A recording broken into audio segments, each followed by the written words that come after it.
All right, guys, what's going on? Welcome in. So the New York Jets just released their first unofficial depth chart of the offseason. Now, first kind of takeaway before even looking at the list, it's tough to put a lot of stock in this just because A, it's unofficial. B, we haven't even played a preseason game yet, and then C, there's always a learning curve for the younger guys, right? Their expected jumps from the first day of camp to the last day of camp are expected to be pretty big, right? As the game starts to slow down, as they start picking up the system, as they start getting used to, going up against professionals every single day in training camp, the expectation for younger players is, okay, you know what? Start low on the depth chart, and we see this a lot really every year. It's very rare that you see a fifth rounder slotted in with the first team in the unofficial depth chart. Normally, you have to kind of work your way up if you are, whether you're a rookie or an undrafted free agent or what have you. But anyway, let's dive into this thing. Now, the first thing that just jumps right off the page here, Justin Fields, quarterback one. We already know this, but the Jets actually confirmed it on their website, basically just saying it's Justin's job. He is going to be the starting quarterback of this football team, and it is what it is against the Pittsburgh Steelers. I think the second takeaway here is the center position, right, with Joe Tippmann. So Tippmann's listed as the starter right now. And as we all know, he's currently in that center positional battle with Josh Myers. Now, you can make arguments for both players. Tippmann, he's a young, controllable player coming off a great year with still room in the tank to get better. With Josh Myers, he has experience with Justin Fields. He has experience going up against Coach Aaron Glenn. He's a proven veteran in this league who started a bunch of games, so you don't really think there's going to be a lot of mistakes there. So it's a fun battle. I like the idea of having competition here, but in the case of this whole thing, it's looking like Joe Tippmann is that right now unofficial starting center. And moving right down the list, we have Armand Membou as the starting right tackle. Again, expected here, but just really cool to see that he's earned his spot right now at this stage of the offseason. Here's something interesting. Jeremy Ruckert listed as tight end 1 of this team. Mason Taylor, tight end 2. Now, this is something that I'm expecting to change at some point. Unless Ruckert just completely blows up this offseason, right, just is shredding teams in preseason and is looking like the man, then awesome, right? It's a good problem to have. But until we get that maybe confirmation, I'm just going to opt to Mason Taylor, right? 3 years of Ruckert. You kind of feel like he was given the most opportunities last season. And for some reason, last year was the most disappointing season of his career. And it sucks because I want him to do well. He's a guy who I was pulling for out of Ohio State. But we do have to look at where we're currently at. And I think right now, Mason Taylor, because he's such a young player, because we've seen him perform at the SEC at such a high level, year after year after year, getting better year after year after year, I think regular season NFL experience is going to be huge for Mason Taylor's development. Like, that's a guy who I don't really want on the bench. That's someone who I feel like, hey, you know what? I can put him in week 1, have him make some plays, even if it's just for a couple catches, right? 3 catches, 4 catches. I just feel like he can take massive strides throughout the course of a season. If we take a look at wide receiver, Josh Reynolds is penciled in as the wide receiver 2.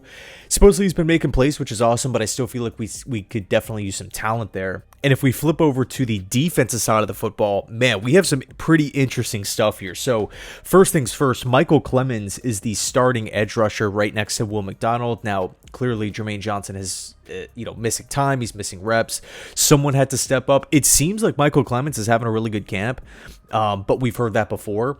So, I really want to see it in preseason. I get it, different scheme, different coaching staff, but Clemens has been with the Jets for, a couple years now. We're all kind of waiting to see that next step. Because we've heard there's always been hype. There's always been a lot of hype with Michael Clemens, his power, his overall strength, ability to set the edge in practice. But for some reason, it's just not really translating to game days. So it is obviously a positive sign that he's having an impressive camp. But for me, I just need to see it in the preseason first.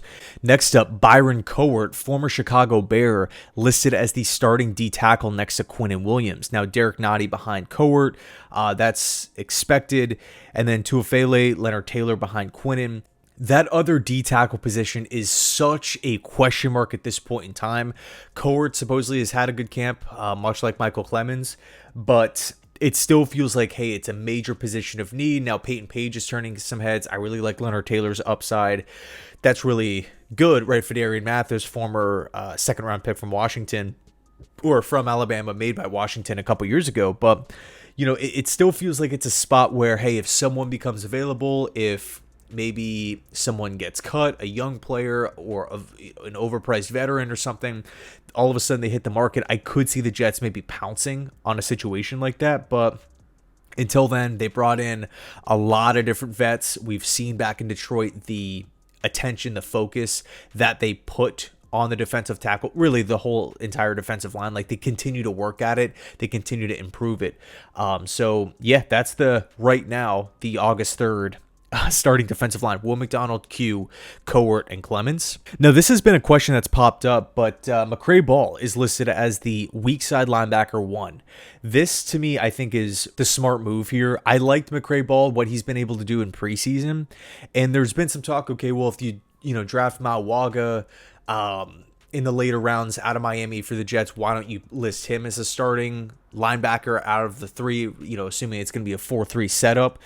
I just don't really feel like his skill set is best at that weak side position. I think really the best case scenario for Mawaga would be to back up Jamien Sherwood as the middle linebacker of this football team. And that's exactly where Aaron Glenn and Steve Wilkes have him listed at right now. Zaire Barnes behind Quincy Williams as that strong side linebacker.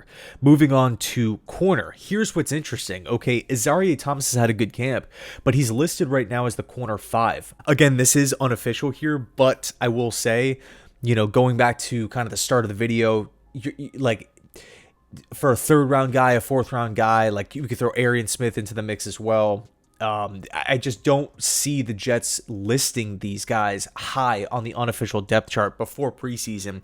You kind of want to just opt to or give the benefit of the doubt to the veterans, but Thomas is corner 5. And then last but not least here, just looking at the safety position, Malachi Moore is listed behind Andre Sisco, which I think is interesting. Monroe behind Moore, he's had a good camp, but Tony Adams still penciled in as the starter. Maybe this is the same situation that we were just talking about before, where you have Moore, you have Monroe as the 2 younger players, and then Adams and Sisco, the 2 guys that have seen the most experience out of the group, they're penciled in as starters. But Sisco's going to be a starter. I love Sisco. I think he's going to, honestly, I think he's going to have a fantastic season.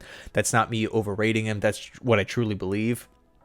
Tony Adams, on the other hand, I'm not sure. I could maybe see him start the year off, or I could see Malachi Moore start the year off, or maybe Moore enters the mix midway through the season as the starter. It's interesting. I just really love Malachi Moore's fit in this defense. So, yeah. Anyway, let me know your thoughts down below in the comment section. First unofficial depth chart of the New York Jets. Here we go. We got the first preseason game next week. Thanks so much for watching, and as always, go Jets.